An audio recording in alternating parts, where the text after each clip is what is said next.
The words hung in the air, thick and cloying like the stale scent of desperation and cheap cologne. They weren't shouted, not really. David, my son, preferred the quiet, insidious stab. He'd leaned forward across my antique mahogany dining table, his face a mask of aggrieved entitlement, his voice a low, venomous hiss.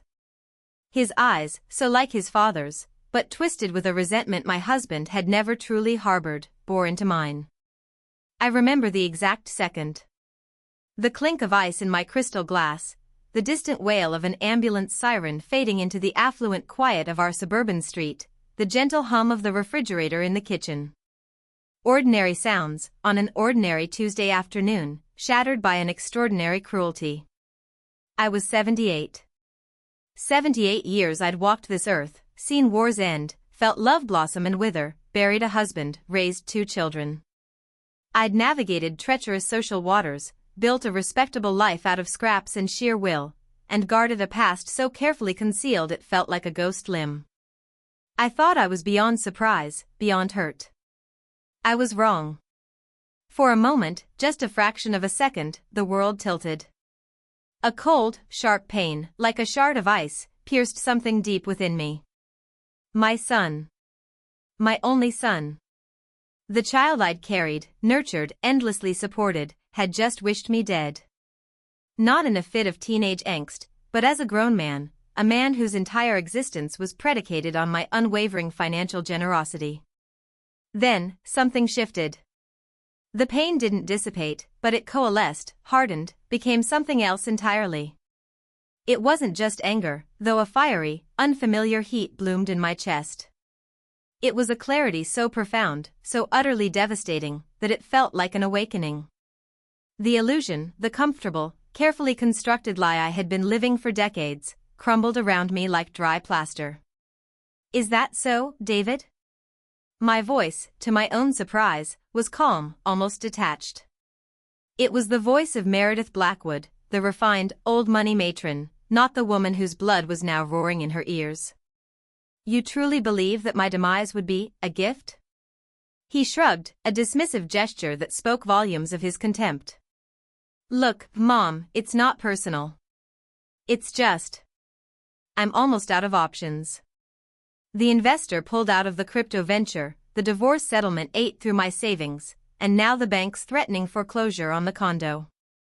If you were gone, the inheritance, well, it would solve everything, wouldn't it? He actually looked hopeful, as if he were discussing a potential business merger, not my death. The gall. The utter, breathtaking gall. He spoke of my inheritance as if it were his birthright, a deferred payment for the inconvenience of having me as a mother. He saw me as a means to an end, a walking ATM with a pulse. And suddenly, I truly saw him, for the first time in perhaps 30 years. A parasitic vine, slowly strangling the very tree that sustained it.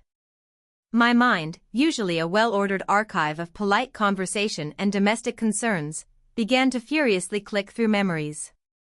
David's countless startups that invariably failed, requiring another infusion of capital. His exorbitant alimony, covered by my monthly transfers. His increasingly desperate calls, his thinly veiled threats if I ever dared to question his expenditures.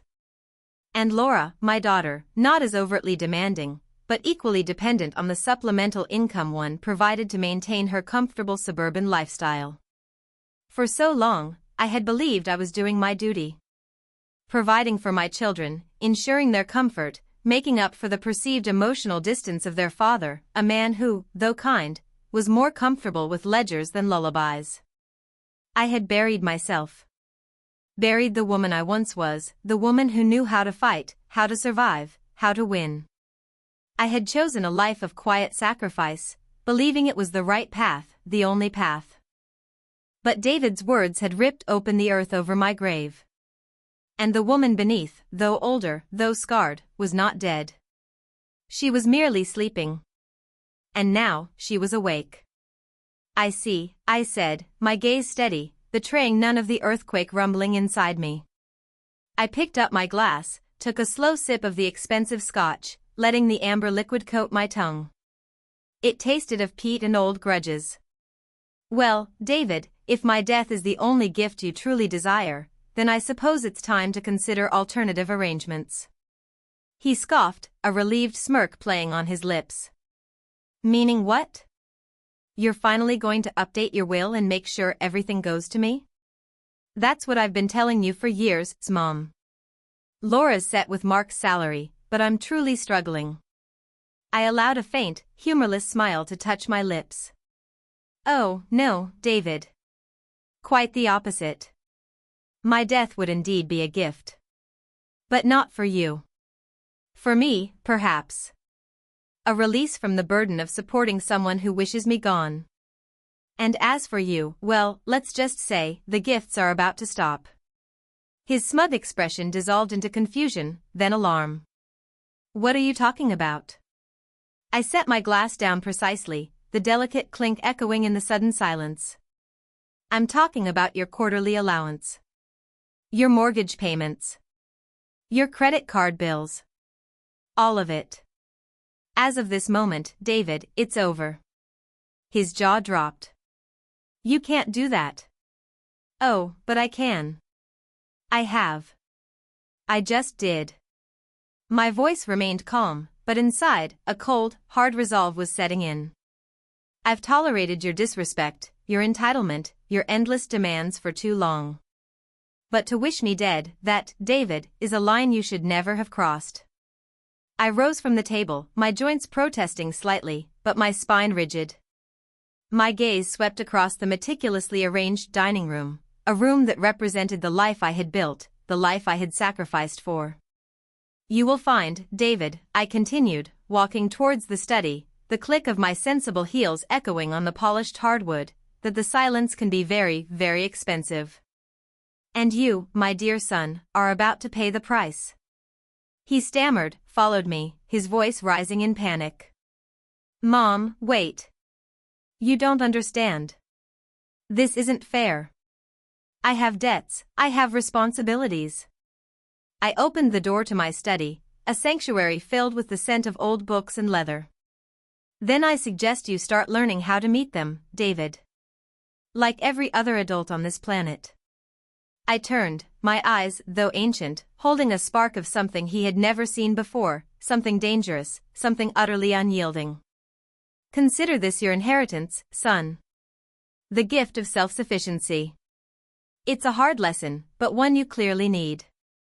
With that, I closed the door, leaving him sputtering in the dining room. The silence that followed was not the quiet hum of ordinary life.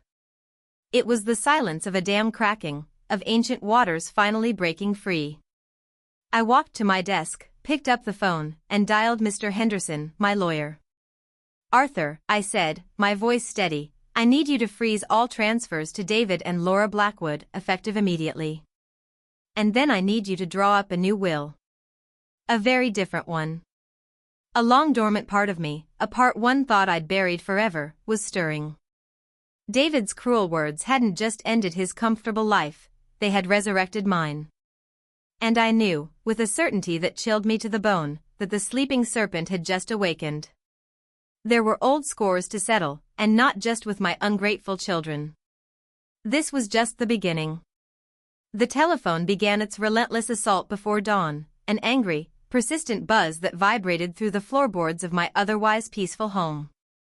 It was still dark, the pre-dawn hush clinging to the old oak trees outside my window, but my sleep had already been thin, punctuated by fragmented dreams of younger days, of decisions made in shadows. I knew who it was. It could only be David. I let it ring. And ring. And ring again. There was a perverse satisfaction in imagining his increasing frustration, the way his brow would furrow, the frantic energy that would emanate from him as he realized I wasn't playing his game anymore.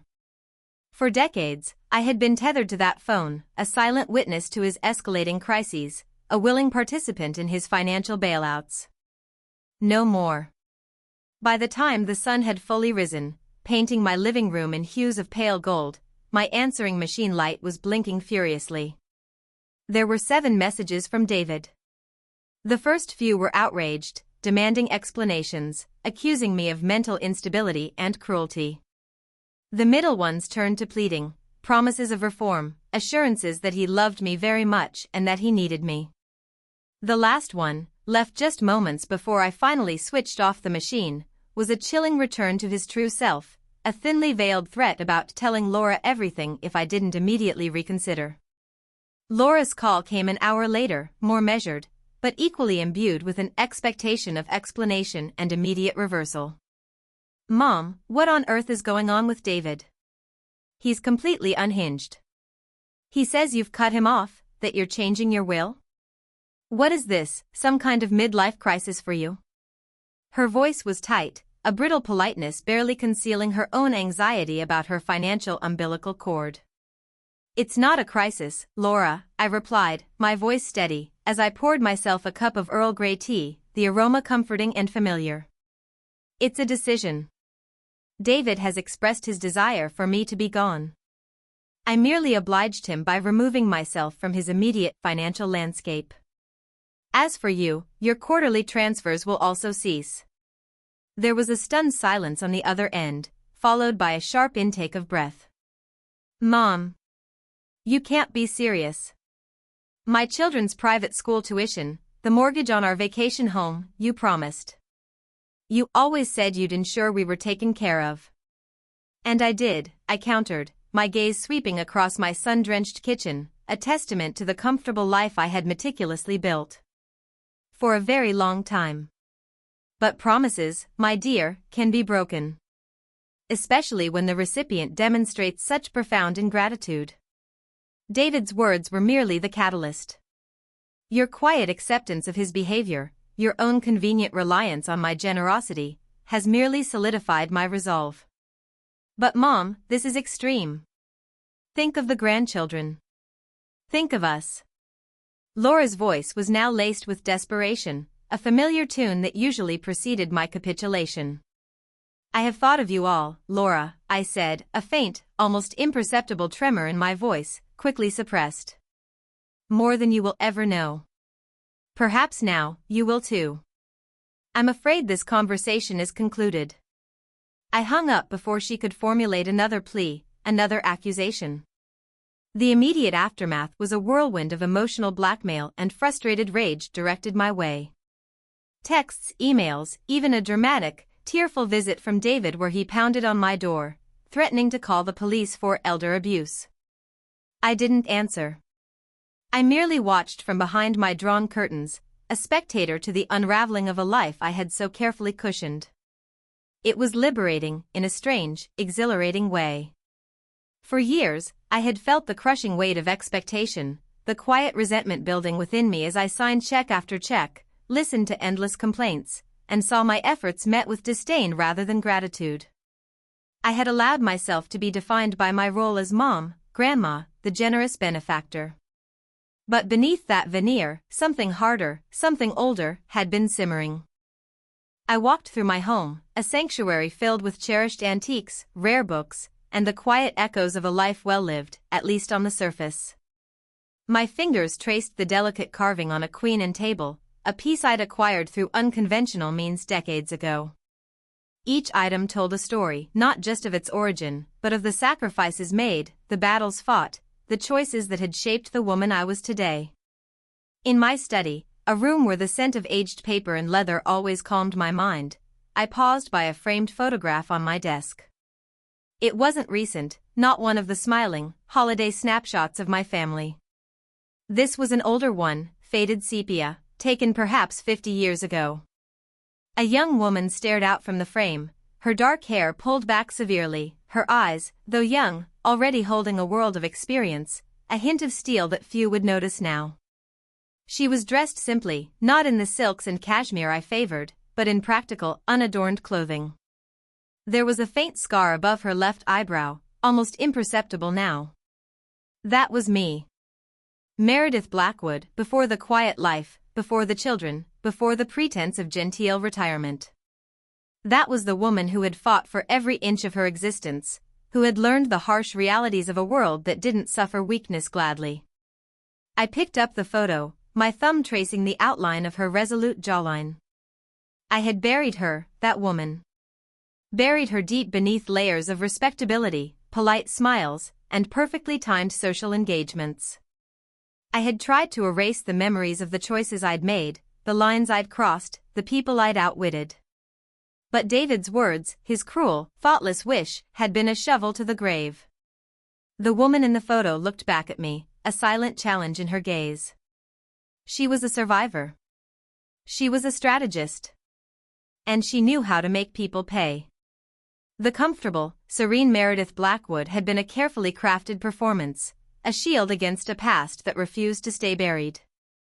But now, the shield was down. I set the photo back down, a faint smile playing on my lips. It wasn't a happy smile, but one of grim determination.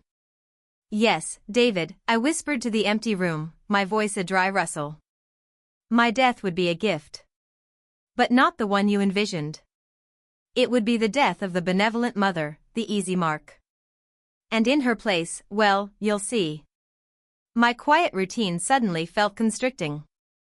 The familiar comfort of my home, once a sanctuary, now seemed like a gilded cage. I needed to move. I needed to act. There were old debts, not just financial, that needed collecting. And there was one name, one face, that had haunted my peripheral vision for too long, a ghost from my past whose success had always felt like an affront to everything I once believed in. Harrison O'Connor. The silence in my home was no longer heavy with expectation.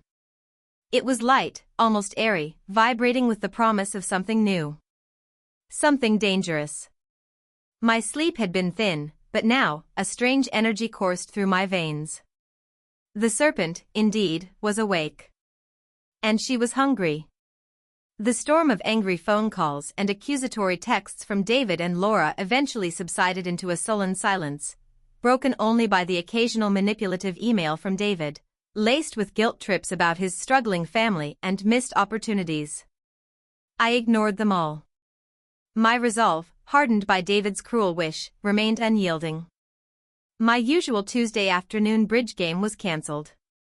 My friends, a polite group of women whose lives revolved around country club gossip and charity luncheons, found my sudden inaccessibility rather rude, I'm sure.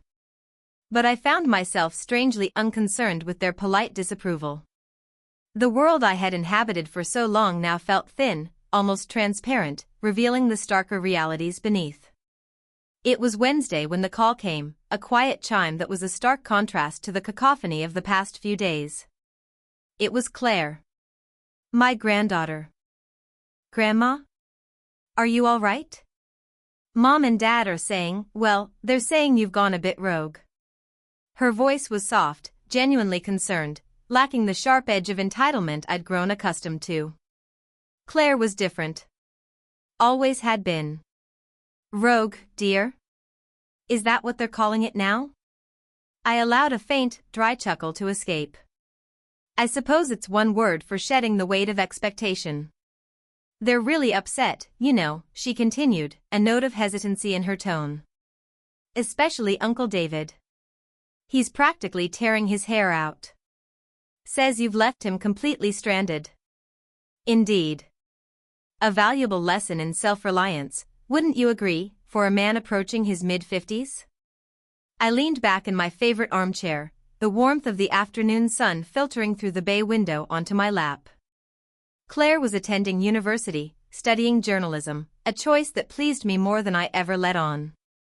She had a keen mind, a thirst for truth, and a stubborn refusal to accept things at face value, traits she certainly hadn't inherited from her mother.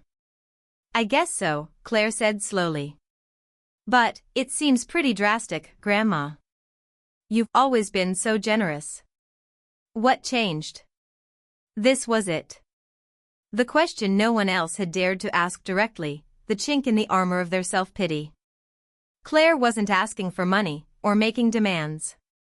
She was asking to understand. "What changed, my dear?" I began, my voice softer now, tinged with a weariness I rarely allowed myself to show, was a clarity of vision. A realization that I had spent too long living a life that wasn't entirely my own. "I've carried burdens, Claire, for a very long time. Burdens born of promises, of perceived obligations, of a desire to bury a past that refused to stay buried. There was a silence on the line, a listening silence, not an impatient one. I pictured her, perched somewhere on campus, perhaps in the library, notebook open, absorbing my words with the analytical ear of a budding journalist. "Are you talking about Grandpa Robert?" she ventured, gently. "I always wondered why you never really talked about your life before you met him. It's like you just appeared." I smiled faintly. Claire, bless her inquisitive heart, had always sensed the deeper currents. She had been the only one who showed genuine interest in my past, in the stories untold. She'd often asked about old photographs, about my youth, questions I'd always expertly deflected. "Robert was a good man," I said, my voice distant now, drifting back in time. "But there was a life before Robert. A very different life. One filled with complications. Old debts, old scores that were never truly settled." I paused, letting the words hang. Claire would connect the dots later, or try to. It wasn't time to reveal everything, but it was time to sow the seeds. "Grandma, you're scaring me a little," she admitted, but her tone was more intrigued than frightened. "What kind of debts? What kind of scores?" "The kind that linger," I replied, a flinty edge entering my voice. "The kind that define who you become, even when you try desperately to outrun them." I tried to live a quiet life, Claire. A respectable life. For your mother, for your uncle, for your grandfather. I thought I could put it all behind me. But some things, some people, they have a way of resurfacing. Like a bad penny. I heard the rustle of paper on her end, a pen scratching. She was taking notes. "Good. And you've decided now is the time to settle them?" she asked, her voice laced with a thrilling, almost dangerous curiosity. "Perhaps. Or perhaps it's merely time to ensure that those who have forgotten who I truly am are reminded."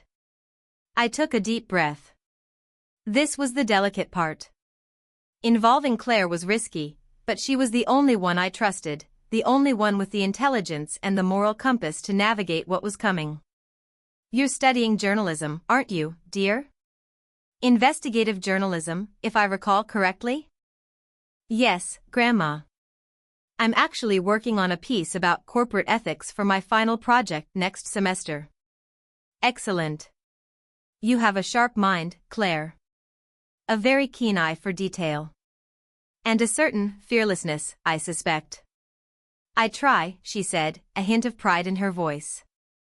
"But what does that have to do with anything?" "I might have a project for you," I mused, letting the words hang, ripe with possibility. "A rather intricate, long-term investigation. One that might be far more compelling than any corporate ethics you've been delving into." "Oh." Her voice quickened, the journalist in her fully engaged. "About what?" "About a man. A very successful man, outwardly. A pillar of the community, even. Perhaps even considering a run for public office, if I'm not mistaken." I allowed myself a small, internal smile. The name tasted like ash on my tongue. "His name is Harrison O'Connor." A beat of silence. "O'Connor? The Harrison O'Connor? The tech mogul? The philanthropist? He just donated millions to the university's new science wing." "The very same," I confirmed, my voice dry as desert sand. "And perhaps, Claire, that's precisely why you should investigate him. The most pristine surfaces often hide the deepest cracks. There are stories, old stories, that surround Mr. O'Connor. Whispers, if you know where to listen. Things that never made it into the official biographies. And I believe, with your talents, you might be able to uncover them." "You want me to dig up dirt on Harrison O'Connor?" she asked, a mixture of awe and apprehension in her tone. "Grandma, he's practically untouchable." "What exactly are we looking for?" "We, my dear, are looking for the truth," I corrected gently. "And the truth, Claire, is rarely simple. It's often inconvenient. Sometimes, it's dangerous. But it's always there, waiting to be found." And this truth, I suspect, will be quite explosive. For Mr. O'Connor, certainly. And perhaps even for our family. I felt a pang of something akin to regret, a fleeting concern for the path I was setting her on. But it was quickly overshadowed by the surge of determination. Claire was strong. And she deserved to know the truth. All of it. Start with the public records, I advised. His early career, before he became the darling of Silicon Valley. Any obscure partnerships, any sudden disappearances of minor business associates. Any strange property dealings in, well, anywhere really. But especially in coastal Maine. A particular stretch of forgotten coastline. Maine, she echoed, puzzled. He's from California, isn't he? Officially, yes. But the official story, dear, is rarely the whole story. My gaze drifted to the framed sepia photo again. The young woman with the iron will. Consider it a unique journalistic assignment, Claire. One that could change everything you thought you knew. About Harrison O'Connor. And perhaps, about your grandmother. Okay, Grandma, she said, her voice betraying a hint of excitement now, the thrill of the chase overriding her initial apprehension. Harrison O'Connor. Coastal Maine. I'm on it. But, you're sure you're okay? Really okay? Never been better, my dear, I said, a genuine, if somewhat grim, smile forming on my lips. Never been better. I hung up the phone, a strange blend of relief and anticipation washing over me. The first domino had fallen. And my unexpected ally, my astute granddaughter, was about to pull the string that would unravel a carefully woven tapestry of lies. My past, the one I had tried so hard to bury, was finally, irrevocably, rising to the surface. And Harrison O'Connor, wherever he was, had no idea what was coming. Neither did David. The game, it seemed, was truly afoot. The decision was swift, decisive, and entirely mine. The suburban house, a monument to my carefully curated respectability, now felt like a stage from which I had just delivered my final, shattering performance. It was time to leave. Not forever, perhaps, but certainly for a significant period. I needed to go back. Back to where it all began, to the raw, untamed landscape that had forged the woman I was before I became Meredith Blackwood, respectable matriarch. I packed light, an unusual feat for a woman who owned enough designer scarves to outfit a small boutique. A single, sturdy leather suitcase held practical clothing, a few well-worn books, and a small, tarnished silver locket I hadn't worn in decades. No silk, no cashmere. Just practical denim, wool, and the kind of sensible walking shoes that could navigate uneven terrain. It felt like shedding a skin, an old, unnecessary shell. The drive was long, a slow, deliberate migration north and east. I bypassed the bustling interstates, opting instead for the winding, scenic back roads. The landscape changed gradually, subtly at first. The manicured lawns of suburbia gave way to rolling hills, then dense forests, and finally, as I crossed into Maine, a rugged, wild beauty that felt both alien and profoundly familiar. The air grew crisper, carrying the sharp, briny tang of the Atlantic. The light, even in late afternoon, had a certain clarity, a starkness that stripped away pretense. Each mile was a journey back in time. Memories, long suppressed, began to surface like debris from a sunken ship. Fragments of conversations, faces, the scent of damp earth and salt spray. I remembered the fierce independence I'd cultivated, the sharp edges I'd honed out of necessity.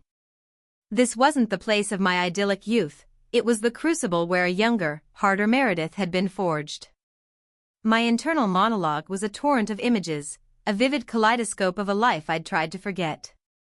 I saw myself, young, ambitious, fueled by a potent mix of idealism and fierce anger at injustice. I saw faces of comrades, of mentors, of adversaries. Names whispered through my mind: Elijah, Thorne, Harrison. Especially Harrison. The man I had once almost trusted. The man whose betrayal had reshaped my world. There was a particular group, an informal but deeply committed network of activists and investigators in the early 70s, fighting against corruption in government and industry. We were young, idealistic, and dangerously naive in some ways, fiercely intelligent and resourceful in others. We believed we could change the world, expose the hidden machinations of power. And for a time, we almost did. I was central to that group, a master strategist, a meticulous researcher, with an unnerving ability to read people and situations. They called me the archivist for my uncanny ability to find and organize information, and shadow for my quiet, almost invisible efficiency. But idealism, I learned, was a fragile thing. It could be bought, betrayed, or simply crushed under the heel of ruthless ambition. Harrison O'Connor had been one of us, initially. Charismatic, brilliant, seemingly driven by the same righteous anger. But he had a darker ambition, a hunger for power and wealth that ultimately consumed him, twisting his initial ideals into something monstrous.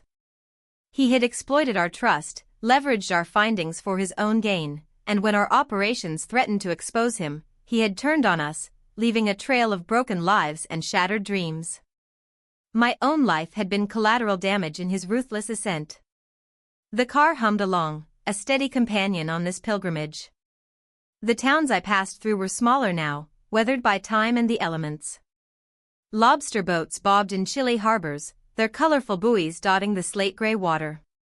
General stores with chipped paint and faded signs offered local wares. This was the Maine I remembered, a place where secrets were as common as the fog that rolled in from the ocean. Finally, as dusk began to settle, casting long, purple shadows over the pines, I turned onto a narrow, unpaved road. It wound through a thick stand of spruce, the branches brushing against the car, until it opened onto a breathtaking vista. There it was. My old house. It wasn't a grand estate. Just a simple, two-story clapboard house, weathered gray by decades of sea spray and harsh winters. It stood on a rocky promontory, overlooking a turbulent stretch of the Atlantic. The paint was peeling in places, the porch railings looked a little unstable, and the windows, though clean, seemed like vacant eyes staring out at the vastness. It was semi-dilapidated, barely maintained by a local handyman I'd paid a retainer to for years, insisting it was sentimental. My children had scoffed at it, called it a money pit, a shack. They had no idea. I killed the engine. The sudden silence was profound, broken only by the roar of the surf crashing against the rocks below and the cry of gulls circling overhead. I sat there for a long moment, gripping the steering wheel, my knuckles white. A chill, unrelated to the evening air, ran down my spine. Stepping out of the car, the cold wind immediately whipped around me, carrying the unmistakable scent of salt and seaweed. It was invigorating, stinging my cheeks, making my eyes water. It felt like a baptism. The front door, though stiff, opened with a familiar creak. Inside, the air was cool and still, carrying the faint, comforting scent of damp wood and forgotten memories. Dust motes danced in the last rays of sunlight filtering through the grimy windows. The furniture was sparse, practical, covered in white sheets. A single, rickety table stood in the center of the main room, flanked by two worn chairs. Against one wall, a tall, narrow bookcase sagged under the weight of books, not the leather-bound classics from my suburban home, but practical guides, obscure historical texts, and stacks of yellowed newspaper clippings. I walked through the silent rooms, my hand trailing along the rough wooden banister of the stairs. Each step evoked a phantom memory, a whisper of the past. The small study, where I had spent countless nights poring over documents, fueled by coffee and an unshakable belief in justice. The bedroom, sparse and functional, where sleep was often a luxury. My gaze settled on a loose floorboard near the hearth in the living room. It was where I'd hidden things. Not valuables, not money. But something far more precious, far more dangerous. The evidence. The truth. The things that could bring Harrison O'Connor crashing down. I had kept them hidden here, a silent promise to myself that one day, when the time was right, they would see the light. And now, the time was right. David's cruel words, my children's entitlement, had unwittingly given me permission. Permission to be the woman I once was. Permission to finish what I had started. Permission to unleash the sleeping serpent. I knelt, my knees protesting slightly, and carefully pried up the loose floorboard. Beneath it, nestled in a waterproof container, lay my past. Yellowed envelopes, faded photographs, meticulous notes in my own precise handwriting. The tools of my old trade. The weapons I had thought I would never wield again. A grim satisfaction spread through me. The quiet life, the gentle grandmother, the respectable matron, that was a mask. This was the true face. And the ocean, crashing relentlessly against the shore outside, seemed to roar its approval. The stage was set. The echoes were no longer just echoes, they were about to become a symphony. The first few days in the old main house were a strange blend of melancholy and exhilarating purpose. Each morning, I would wake to the screech of gulls and the relentless rhythm of the waves, a stark contrast to the pampered silence of my suburban bedroom.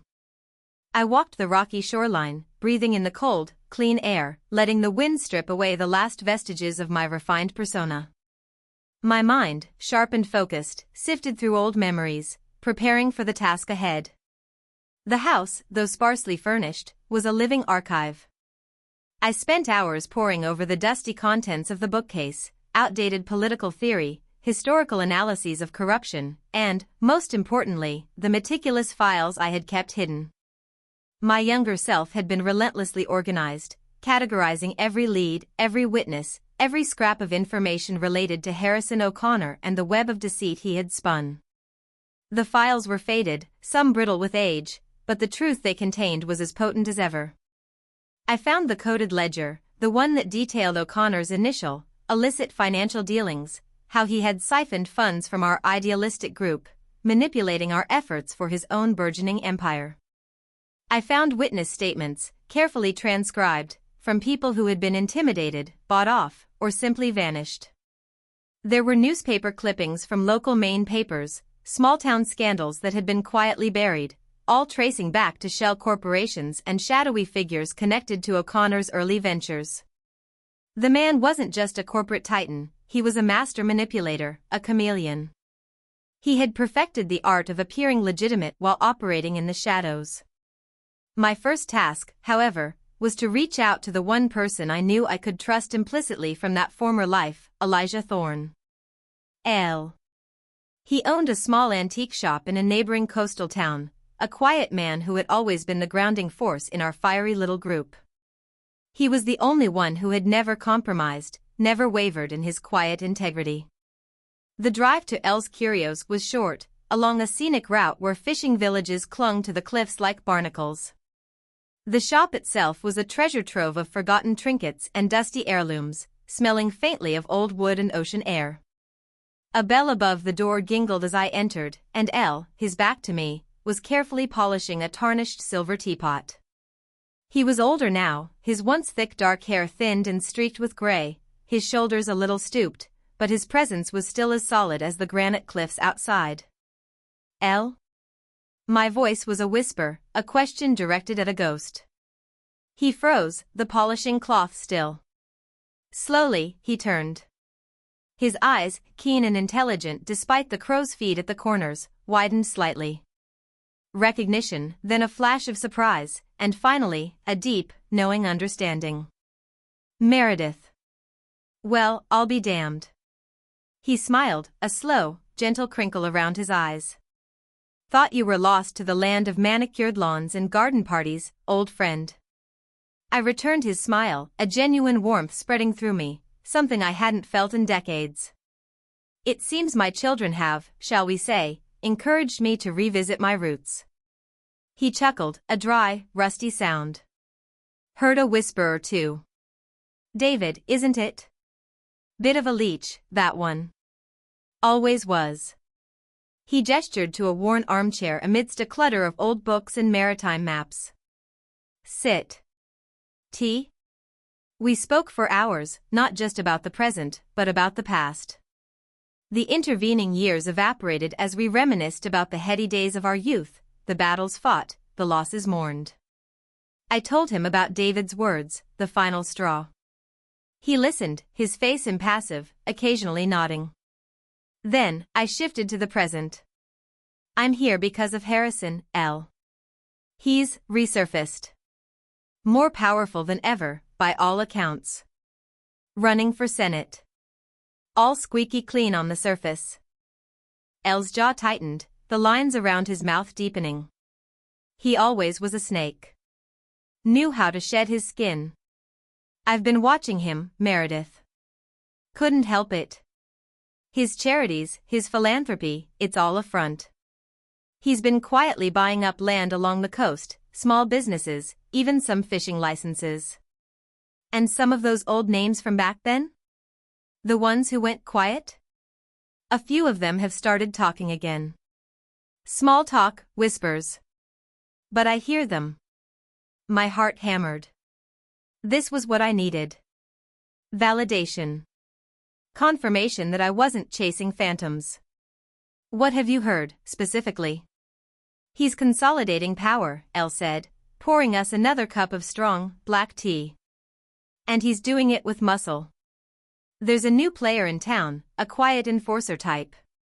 Ex-military, some say. Cleaning up O'Connor's messes. And a few people have gone silent. Not just quiet, Meredith. Gone. A cold knot formed in my stomach. Harrison was still Harrison, only now with more resources, more impunity. I found the files, L. The old ones. The ledger. The statements. He raised an eyebrow, a spark of the old fire in his eyes. Still the archivist, I see. Good. Always knew you'd keep them safe. But what's the plan, Meredith? You can't just walk in there with a stack of old papers. No, I agreed, gazing out the dusty window at the churning sea. But Claire can. My granddaughter. She's studying journalism. I've given her a hint, pointed her in O'Connor's direction. Elle blinked. You brought the girl into this? Meredith, that's risky. He plays for keeps. So do I, Elle. Always have. And Claire is smart, resourceful. She has the fire. And she has the innocence to ask questions that others wouldn't dare. She's the leverage. A journalist digging into a powerful man's past, it's not the same as an old enemy doing it. Less suspicion. I paused, my gaze hardening. And if he comes for her, he'll come for all of us. Elle studied me for a long moment, then slowly nodded. I see the old spark, Meredith. Been a long time. So, the old serpent is finally uncoiling. The old serpent is ready to strike. L. Harrison O'Connor thinks I'm a harmless old woman, lost in the quiet comfort of my suburban life. He thinks he's erased the past. He thinks he's untouchable. I took a slow sip of tea, the bitter warmth of familiar comfort. He's about to find out how wrong he is. I felt a surge of adrenaline, a familiar thrill of danger and purpose that had been absent for too long. My years of quietude, of pretending to be someone I wasn't, had dulled my senses, but they hadn't extinguished the flame. I was Meredith Blackwood, the one who found the truth, the one who fought the good fight. And this time, I wasn't just fighting for an ideal. I was fighting for justice. For the lives Harrison had ruined. And, perhaps, for a reckoning with my own past, a final act of courage that would justify the long years of silence. As I drove back to my secluded house, the vast, empty expanse of the ocean stretching out beside me, I knew that the quiet life I had so carefully constructed was shattered beyond repair. But in its place, a different life was emerging, one born of necessity and old grudges. Harrison O'Connor was about to discover that some ghosts refuse to stay buried. And some old women, when pushed too far, become the most formidable of adversaries. The game, as Elle said, was definitely afoot. And I intended to win. The next few weeks were a delicate dance between two worlds. My days in Maine were a whirlwind of clandestine work, cross-referencing old files, making discreet calls to dusty archives, and, most importantly, keeping a vigilant eye on any subtle shifts in the local power dynamics that El had warned me about. El, true to his nature, proved to be an invaluable resource, a quiet spider at the center of a web of local gossip and overlooked facts. He'd occasionally leave anonymous newspaper clippings for me, or vague messages hinting at unusual land deals or unexplained absences of local figures. It was all adding to the dossier on Harrison O'Connor. Meanwhile, my phone provided a portal to my other life, the one I was slowly dismantling. David's calls had become less frequent, his tone oscillating between desperate pleading and outright anger. He'd left a particularly nasty voicemail threatening to expose my eccentricities to the family and implying that I was losing my mind. Laura, more strategically, had tried to enlist Claire's help in reasoning with Grandma, a plea my granddaughter had politely but firmly declined. Claire. My little spark. She was delving into Harrison O'Connor with the earnest intensity of a true journalist. Her calls to me were frequent, filled with a mixture of excitement and growing unease. "Grandma, this is fascinating," she'd said one evening, her voice buzzing with energy. "His official bio is so polished, so squeaky clean. But when you start digging into the details, there are gaps. Huge gaps. Like, where did he get his initial capital for his first tech venture? Before the big boom. It just says private investment, but there are no records of that private investor, not really. It's a ghost." "Keep digging, my dear," I encouraged, a thrill running through me. "Ghosts, as you'll learn, often have very real bodies beneath their shrouds." "And the main connection," she exclaimed. "You were right. I found records of several property sales from about 40 years ago, all along the coast, near where you said. Small plots, but they were bought by a shell corporation with an address that now traces back to one of O'Connor's holding companies. Nothing illegal, on the surface, but it's odd." "Indeed. Keep pulling that thread, Claire. The most seemingly insignificant details can unravel the largest tapestries." I deliberately held back specific details about O'Connor's treachery, allowing Claire to discover the connections on her own. It would make her findings more authentic, more devastating. But O'Connor wasn't idle. A man of his power and influence had ears everywhere. My sudden, drastic change in behavior, combined with Claire's quiet inquiries, was bound to register on his radar. El had warned me. "Meredith, some of O'Connor's boys have been poking around the antique shops," El reported one afternoon, his voice low over the phone. "Asking about an older woman, well-dressed, but with a sharp look. And they've been asking about me, too. Asking if I've had any unusual visitors lately." A cold tendril of apprehension snaked around my heart. He knew. Or at least, he suspected. My sudden reappearance in Maine, my quiet inquiries, Claire's burgeoning investigation, it was too much of a coincidence. He was consolidating his power, tying up loose ends, and I was a very old, very inconvenient loose end. That evening, as I stood by the window, watching the last sliver of sun dip below the horizon, painting the sky in fiery oranges and purples, I felt a distinct sense of being watched. It was a sensation I hadn't experienced in decades, but it was as familiar as my own heartbeat. The hairs on the back of my neck prickled. I checked the perimeter of the house, noting the fresh tracks in the damp earth near the old shed. Not animal. Too large, too deliberate. He was testing the waters. Seeing if the old serpent still had bite. The true conflict, however, came from an unexpected quarter. David. Desperate, humiliated, and now fueled by a potent cocktail of panic and rage, he decided to accelerate his threats. He wasn't just attempting to manipulate me anymore, he was actively trying to sabotage me. "Mom, this has to stop," his email blared, its subject line in all caps. "I know you're in Maine. I know you're doing something weird. Laura's worried sick, and honestly, so am I. If you don't reinstate my funds, I swear, I will tell Laura everything about that house, about your eccentricities, about how you've been living a double life. She deserves to know." He wasn't bluffing this time. He was desperate enough to burn bridges, even his own. And the truth, twisted through his resentful lens, could hurt Laura, could certainly disrupt Claire's focus. I stared at the screen, a chilling calm descending upon me. David had always been a loose cannon, but this was a new level of self-destructive malice. He was trying to use my own secrets against me, secrets he barely understood, but sensed held power. I picked up the phone and called him. He answered immediately, a breathless desperation in his voice. "Mom? Are you reconsidering? I knew you would. It's not too late. Just send the money, and we can forget all about this." "David," I said, my voice flat, devoid of any warmth. "Let me make myself perfectly clear. If you breathe one word to Laura, or anyone else, about my property in Maine, about anything I choose to do with my life, I will not only ensure you never see another penny from me, but I will actively work to ensure you never receive a single cent from any future inheritance.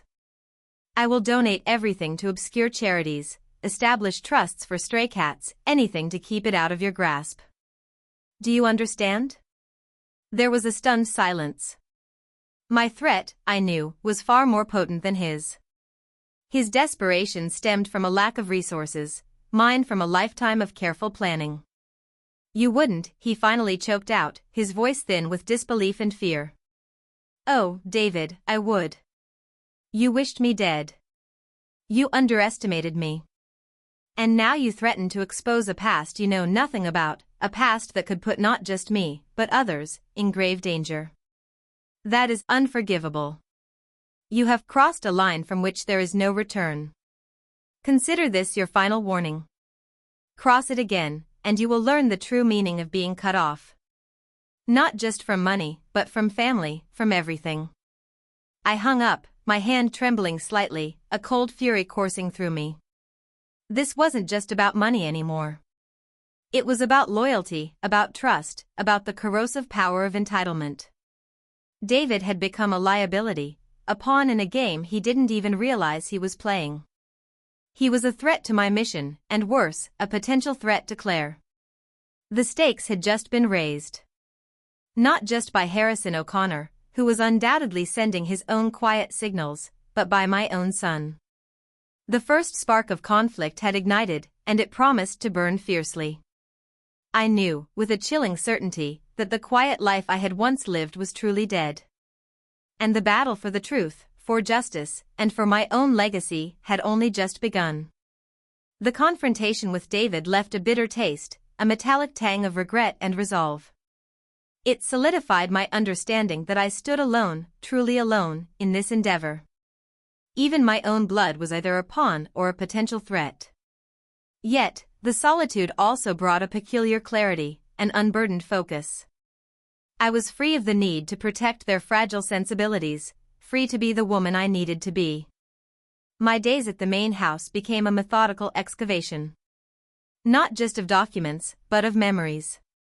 The old floorboard in the living room held more than just papers, it held pieces of me, shards of a past self I had meticulously sealed away. I retrieved the waterproof container, its contents crackling with age as I carefully removed them. Yellowed photographs, not the smiling family portraits, but stark, black and white images. Young faces, some now dust, some undoubtedly still bearing the scars of what Harrison had done. A picture of me, perhaps 30 years old, standing beside Elle, both of us looking grimly determined, holding protest signs in front of a sprawling, ominous-looking corporate building. The idealism in my eyes was still visible, but already tempered by the harsh realities we faced. Then there were the journals. My own journals, kept meticulously in an archaic shorthand, detailing every meeting, every suspicion, every piece of information we had gathered about O'Connor's early, predatory business practices.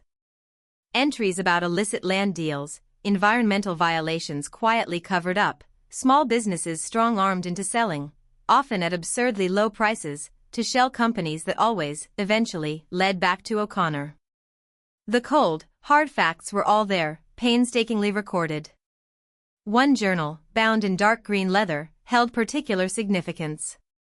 It contained the names. The names of witnesses who had gone missing, who had been silenced, who had simply disappeared from small coastal towns. Dates, locations, even fragments of their last known movements. These weren't just names on a page, they were lives, each one a testament to O'Connor's ruthless ambition. As I reread my own words from decades past, a chilling realization solidified. I hadn't just been naive, I had been reckless.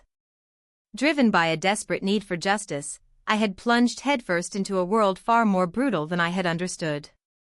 I had witnessed things, done things, made choices that still haunted the quieter corners of my mind. The line between right and wrong had blurred, then twisted, then dissolved entirely in the gray moral landscape of that fight. I remembered one specific incident, a tense night in a rundown warehouse, a desperate attempt to retrieve stolen documents that could expose O'Connor. Things had gone sideways. A scuffle. A choice. A sudden, terrifying moment when I had to decide between my own safety and the mission. I had chosen the mission, making a split-second decision that had saved our operation but left a deep, unhealable wound on my conscience. That was the moment I truly understood the cost of this fight. That was the moment the younger Meredith began to die, slowly, quietly, giving way to the woman who sought solace in domesticity.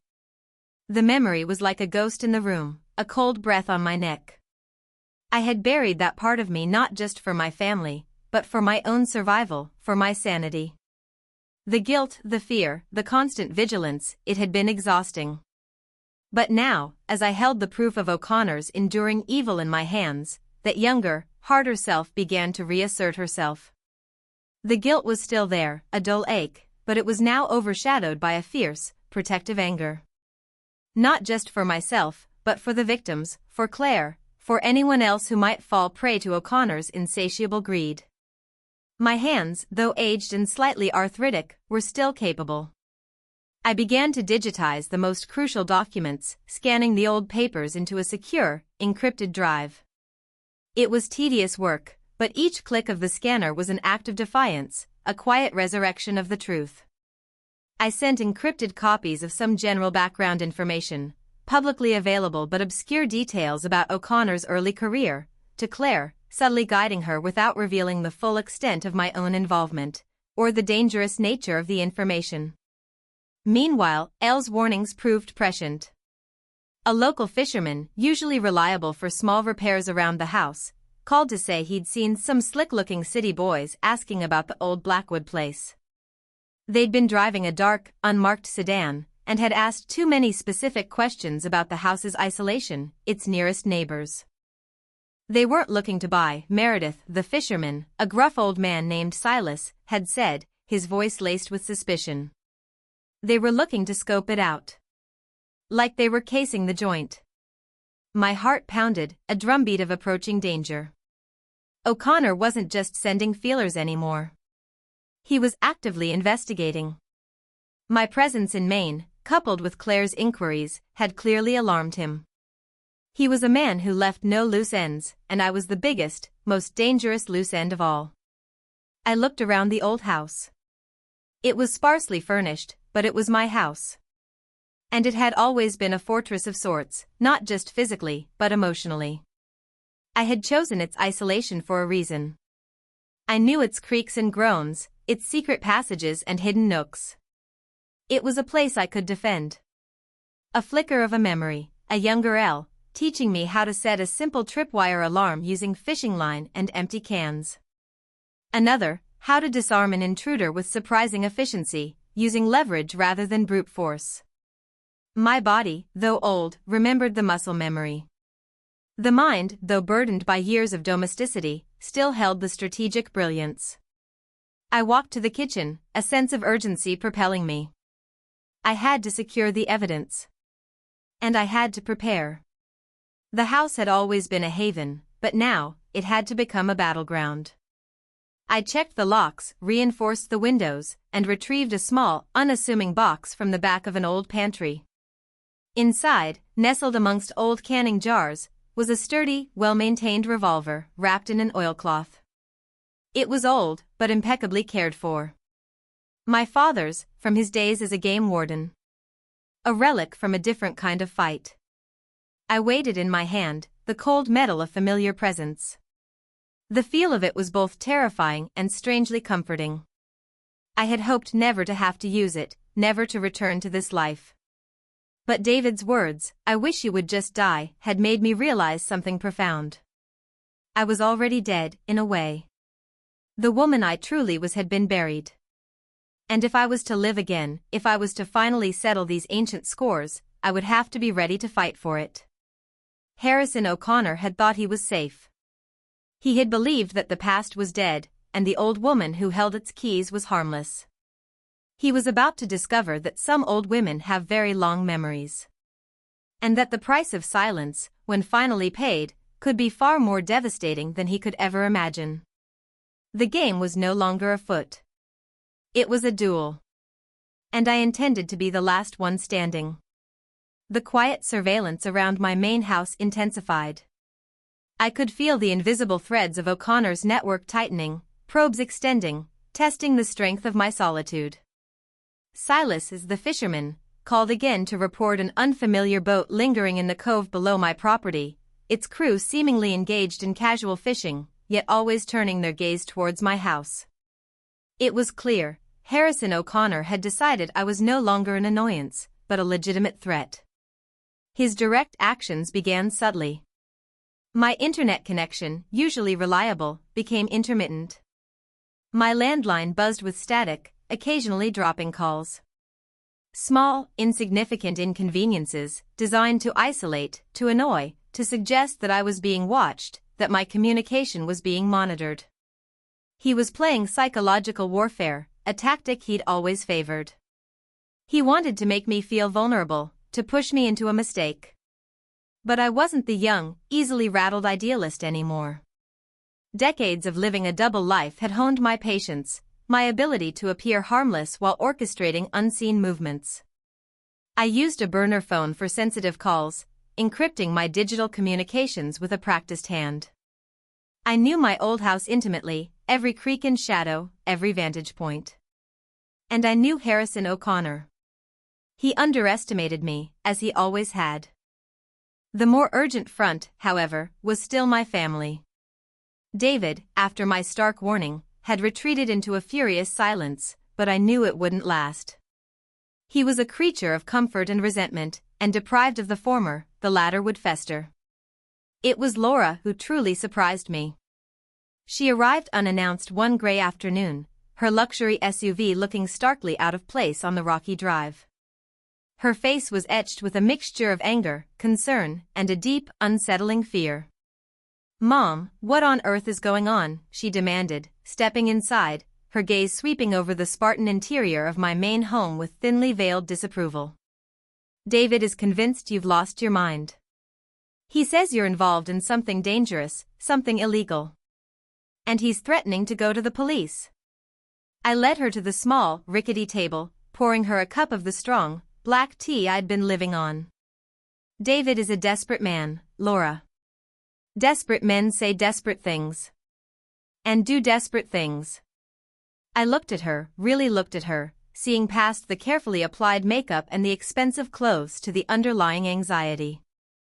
Unlike David, Laura possessed a core of decency, however buried under layers of privilege. "But, the money, Mom," she began, her voice softening. "My children's tuition, the house, it's all in jeopardy. And David's gone completely off the rails." "Yes," I conceded, "he has. And perhaps, my dear, it is time for you to understand why." I hesitated. How much to tell her? She wasn't Claire, with her journalist's instincts and innate understanding of injustice. Laura was more fragile, more accustomed to comfort. But she was my daughter, and the truth, however ugly, deserved to be heard. "Laura," I began, my voice low, "there are things about my past that I have deliberately kept from you both. From everyone. I met your father, Robert, later in my life. Before him, there was a different life. A life where I fought for what I believed in, against powerful, corrupt forces." She stared at me, bewildered. "What are you talking about? You were always just..." "Mom." A homemaker. A very effective masquerade, wouldn't you say? I managed a wry smile. But before that, I was involved in something significant. We were a group, young and idealistic, trying to expose a network of corruption that reached high into business and political circles. And at the heart of that corruption was a man named Harrison O'Connor. Laura gasped. Harrison O'Connor? The philanthropist? The one running for Senate? Mom, you're talking about a multi-billionaire. What could you possibly have to do with him? More than you can imagine. He was one of us, at first. Or so we thought. But he betrayed us. Used our efforts, our information, for his own ruthless gain. He built his empire on the backs of stolen ideas, crushed dreams, and, in some cases, vanished lives. He systematically destroyed anyone who stood in his way, or who knew too much. My voice hardened, remembering the faces in the old photographs. I spent years gathering proof, evidence of his early crimes. And when our group was ultimately broken, when too many friends were lost or silenced, I realized I had to disappear. I had to become someone else, for my own survival.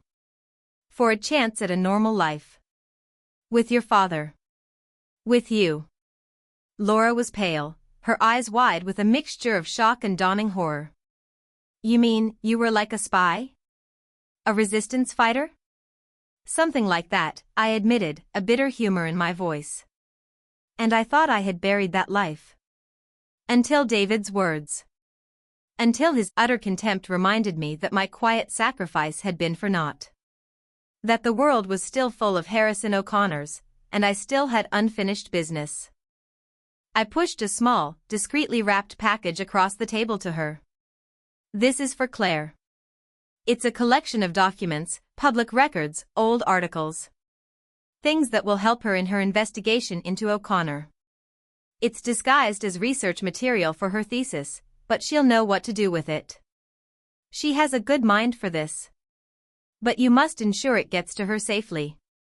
And you must not, under any circumstances, allow David to get his hands on it. Or to tell anyone else. Laura picked up the package, her hands trembling. Mom, this is insane. You can't possibly think you can take on Harrison O'Connor. He's too powerful. He'll crush you. Perhaps, I said, my gaze steady. Or perhaps he will discover that a quiet, old woman with a very long memory can be the most dangerous adversary of all. I have chosen this path, Laura. Not out of spite, but out of a fierce, unyielding need for justice. For those he destroyed. And perhaps, for the younger woman I once was.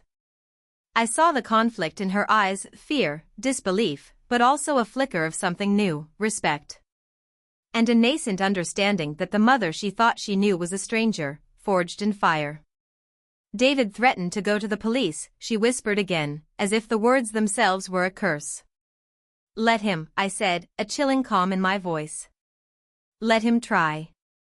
But first, he will have to explain his own desperate debts, his own attempts at extortion. And he will have to face the consequences of wishing his own mother dead. You see, Laura, the game has indeed begun. And your brother, in his greed, has become merely a pawn in someone else's war. He just doesn't realize it yet. I watched her drive away, the SUV's taillights disappearing into the twilight. Laura was shocked, but I had given her a glimpse behind the curtain. It wasn't about the money anymore. It was about something far larger, far more dangerous. The silence in the house, after she left, felt different. Heavy. Foreboding. O'Connor's men were out there, a palpable presence in the encroaching darkness. I could feel their eyes, their patient menace. But I was ready. The old house, my sanctuary, was about to become my battleground. And Harrison O'Connor, the untouchable titan, was about to learn that some gifts, especially those wished upon you by your own son, come with a terrible, unquantifiable price. The spark I had ignited in Claire, the truth I had revealed to Laura, was about to become a roaring inferno. The night after Laura's visit, the tension in the old house became almost suffocating. The air itself seemed to vibrate with unseen eyes, unheard whispers. I had fortified the house as best I could, old wooden planks jammed against the window frames, furniture strategically placed to impede easy entry, the revolver from my father's days kept within easy reach. My senses, honed by years of suppressed vigilance, were on high alert. Every creak of the old house, every gust of wind, was analyzed, assessed. The true test came just after midnight. A faint scratching sound at the back door, near the old pantry. Not a single scratch, but a series of precise, deliberate attempts to jimmy the lock. My heart pounded, but my mind was coldly rational. They weren't trying to break in quietly, they were announcing their presence. They wanted to intimidate, to scare. To make me run. I moved silently, a ghost in my own home, slipping into the shadows of the living room. My hand closed around the cold grip of the revolver, its weight familiar, reassuring in a perverse way. This wasn't a game. Harrison O'Connor had decided to show his hand. And I, Meredith Blackwood, was ready to play mine. A heavy thump against the back door. Then another. They were going to force their way in. I took a deep, steadying breath, remembering Elle's lessons on breath control, on focusing the mind. The back door splintered inward with a crash.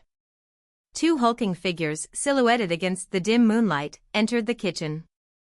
They were large men, professionals, probably ex-military, just as Elle had suggested. One carried a flashlight, its beam sweeping wildly, looking for me.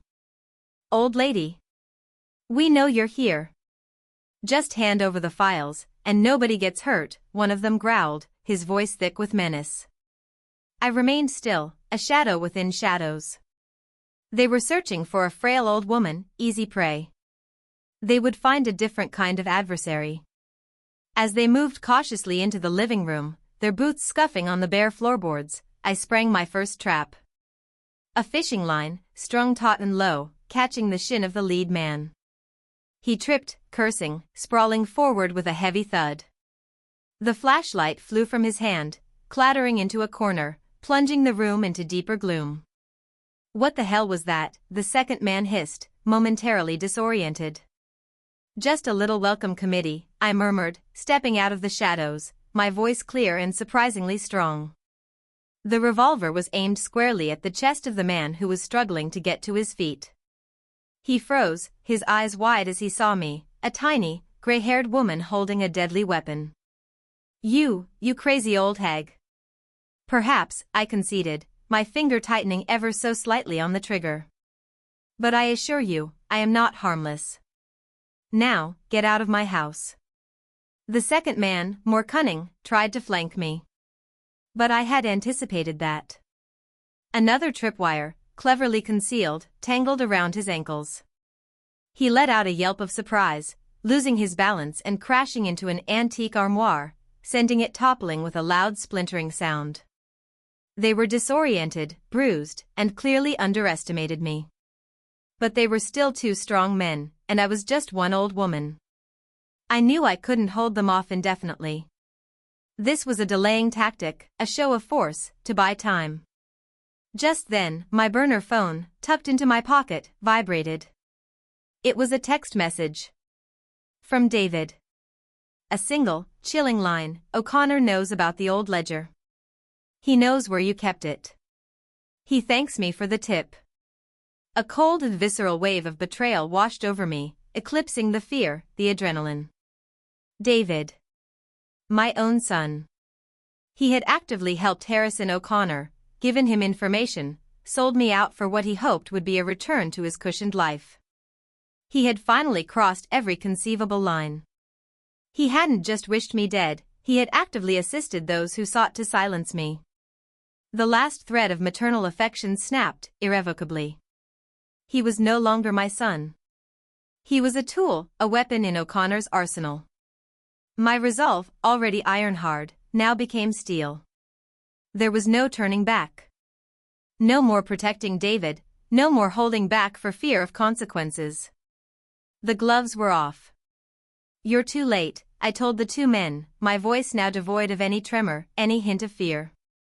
It was a voice honed by decades of suppressed rage. The ledger, the evidence, it's no longer here. And the information you seek is already on its way to where it needs to be. The first man, recovering his composure, lunged. I sidestepped, my movements surprisingly fluid for my age, and brought the butt of the revolver down hard on his temple. He cried out, staggering back, a trickle of blood appearing on his hairline. I said, "Get out," I repeated, my voice a low, dangerous growl. "You tell Harrison O'Connor that the old woman he thought he buried is very much alive. And she's coming for him." They looked at each other, battered and bewildered. They had expected an easy mark, a scared old woman. They had found a viper. Grumbling, clutching their bruised limbs, they stumbled out the broken back door, disappearing into the night. I stood there, breathing heavily, the revolver still warm in my hand. The adrenaline slowly receded, leaving me with a profound exhaustion, but also a fierce satisfaction. They had underestimated me.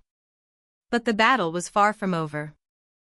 David's betrayal, however, was the true turning point. He had unwittingly provided the final piece of my resolve. Harrison knew I had the ledger, and David had revealed the secret hiding place. My plan to carefully guide Claire through her journalistic investigation now needed to accelerate dramatically. There was no time for subtlety.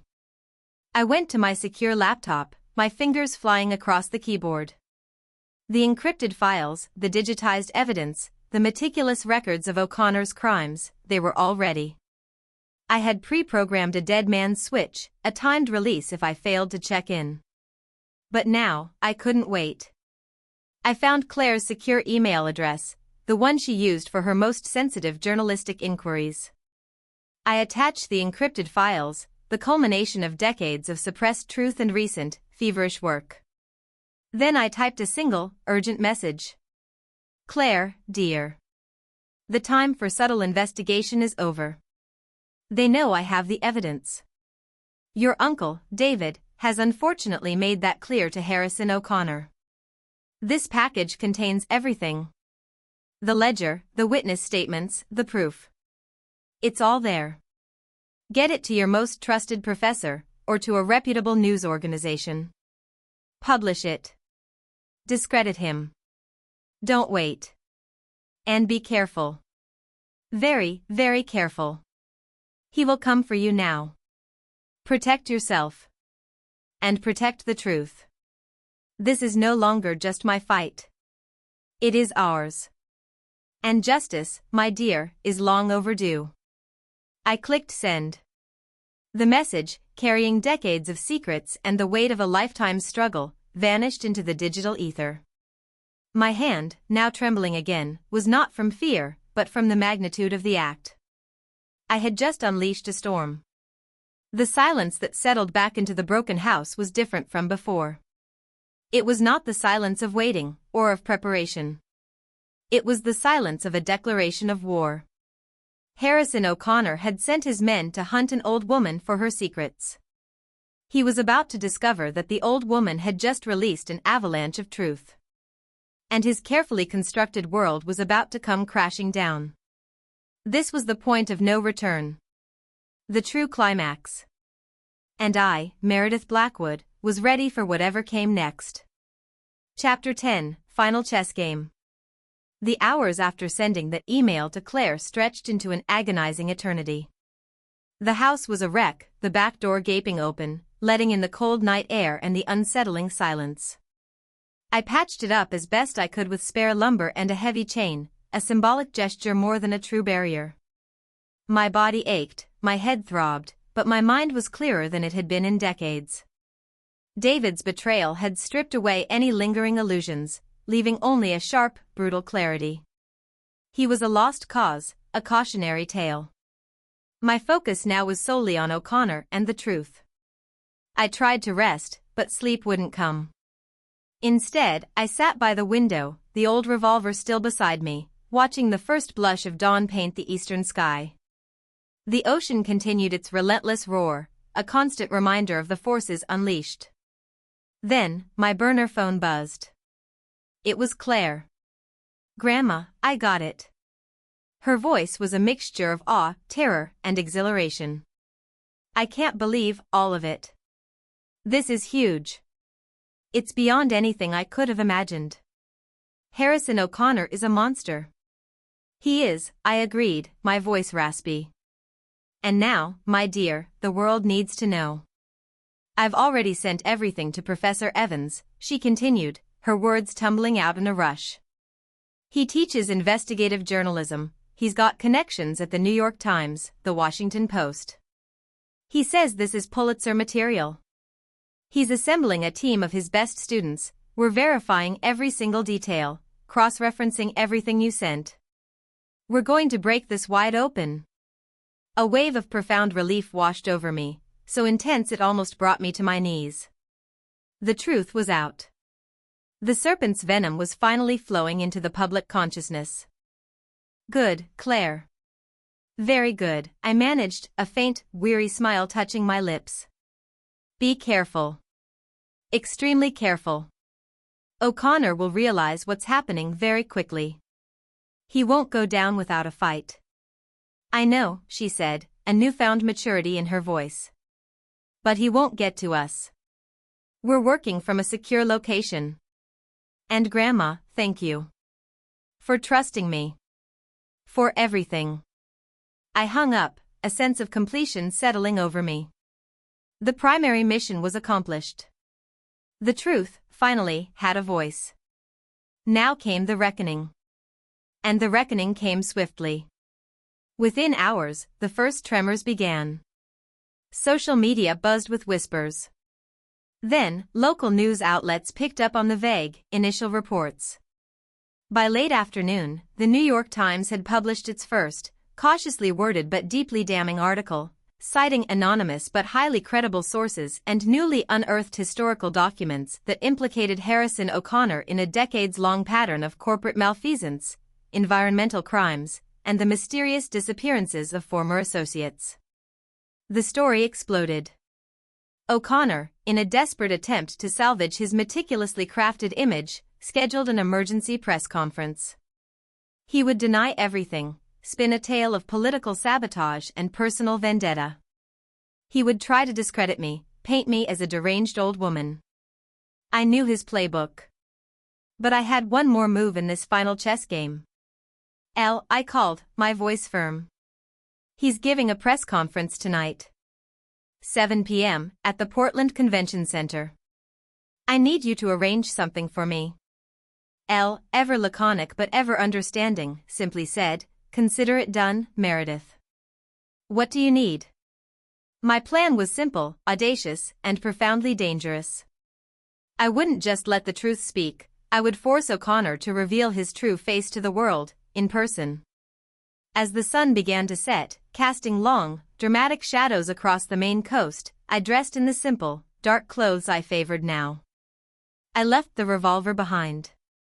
This wasn't a physical confrontation anymore. This was about exposing a soul.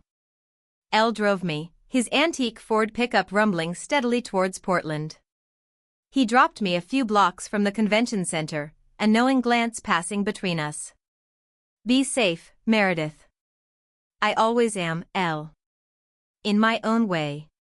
The convention center was a hive of activity. Reporters swarmed, cameras flashed, and security guards were everywhere. O'Connor's carefully orchestrated stage was set, a podium draped in patriotic bunting, a large screen behind him displaying his campaign logo, a phalanx of smiling advisors. He walked to the podium, impeccably dressed, his face a mask of confident indignation, ready to play the victim.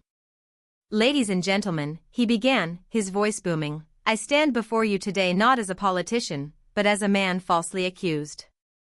These scurrilous, baseless allegations are nothing more than a desperate attempt by shadowy figures to derail my campaign, to attack the very principles of progress and philanthropy I represent.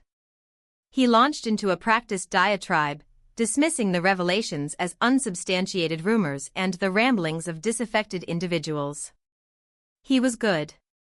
Too good. He almost made you believe him. That's when I made my entrance.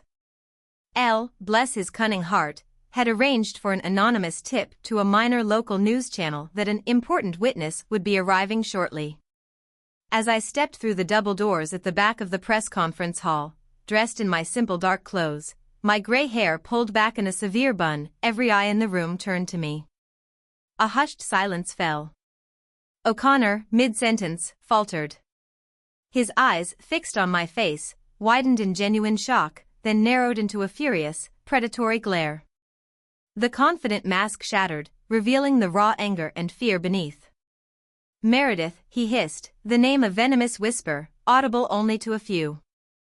I walked slowly, deliberately, down the aisle towards the front, my head held high. The cameras, sensing a dramatic turn, swiveled to follow me. The reporters, sensing blood in the water, began to shout questions. "Mr. O'Connor, do you know this woman? Is this the disaffected individual you mentioned? Who is she?" I stopped directly in front of the podium, just out of O'Connor's reach, my gaze locked onto his. "He knows who I am," I said, my voice cutting through the rising clamor, clear and strong, amplified by the microphones. "I am Meredith Blackwood. And I am here to tell you, Mr. O'Connor, that your lies end tonight." O'Connor lunged, a sudden, furious movement, but his security guards restrained him, looking bewildered. "She's a lunatic. A disturbed old woman. Get her out of here," he roared, his face contorted with rage, his carefully constructed composure utterly destroyed. "A lunatic?" I countered, my voice steady, my eyes never leaving his. "Or simply a witness, Mr. O'Connor? A witness to the truth. The truth of the men you silenced, the lands you stole, the lives you crushed. The truth of how you built your empire on betrayal and deceit." His face was crimson, his hands balled into fists. He was trapped. Forced to react, forced to reveal his true, ugly nature in front of the world. "She's lying. This is a smear campaign. She's nothing but a senile old woman with a grudge," he shrieked, no longer the composed philanthropist, but a man unraveling under pressure. "A grudge?"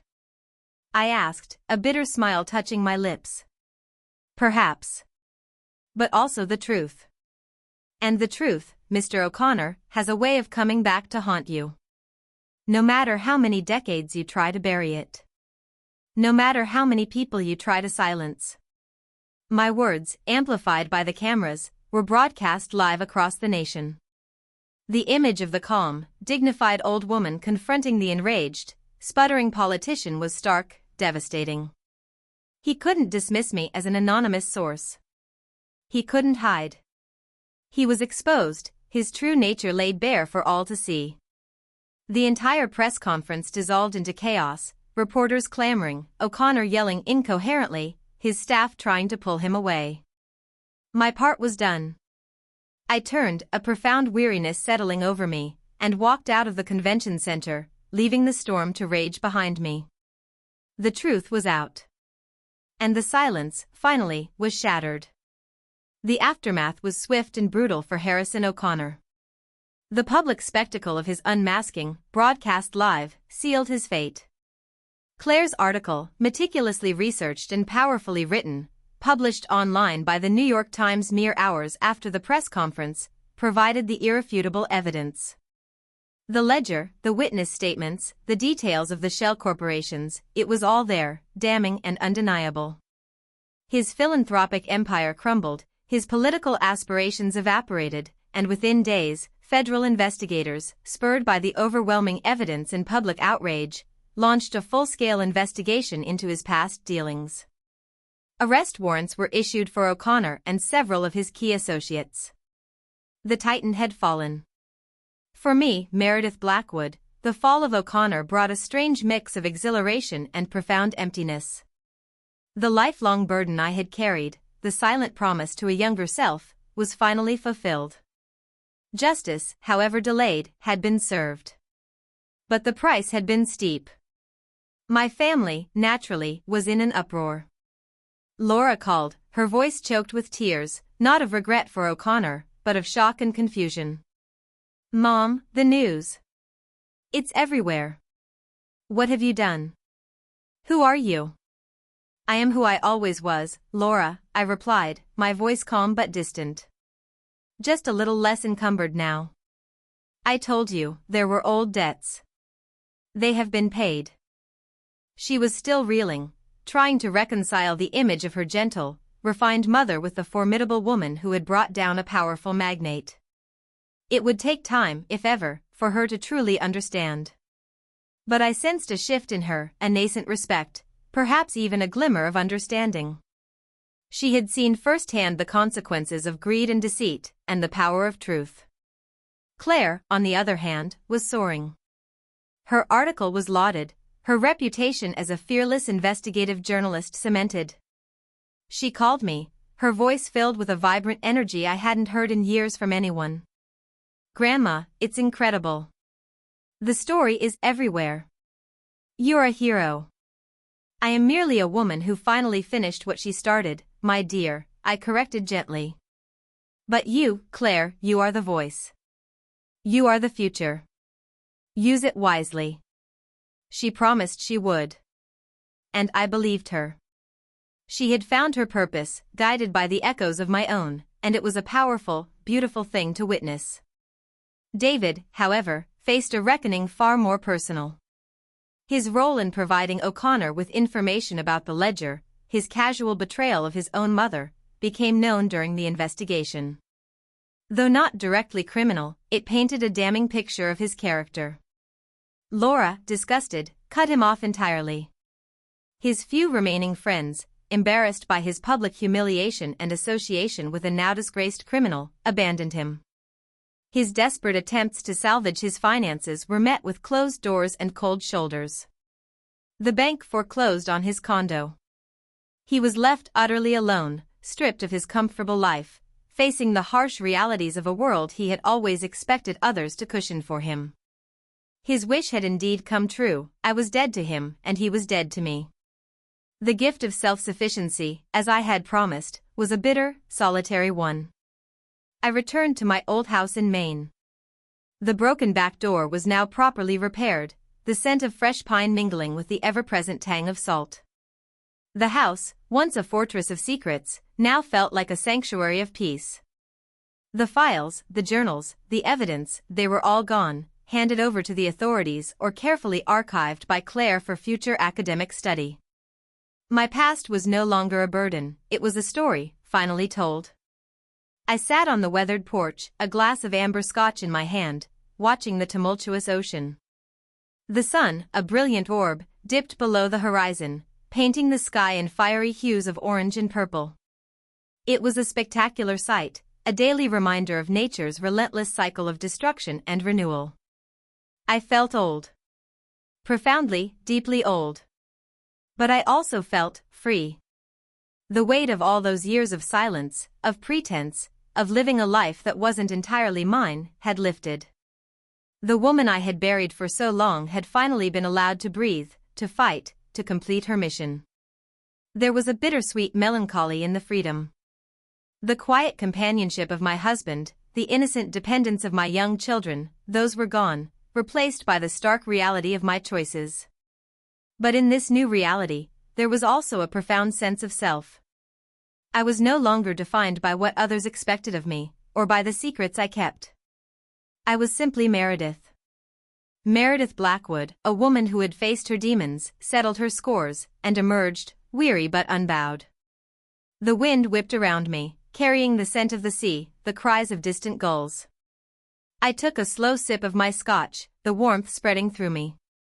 My journey hadn't ended with a fairy tale. There was no grand, triumphant parade. Just the quiet satisfaction of a life, finally, honestly lived. The world was a little fairer, a little cleaner, because of what I had done.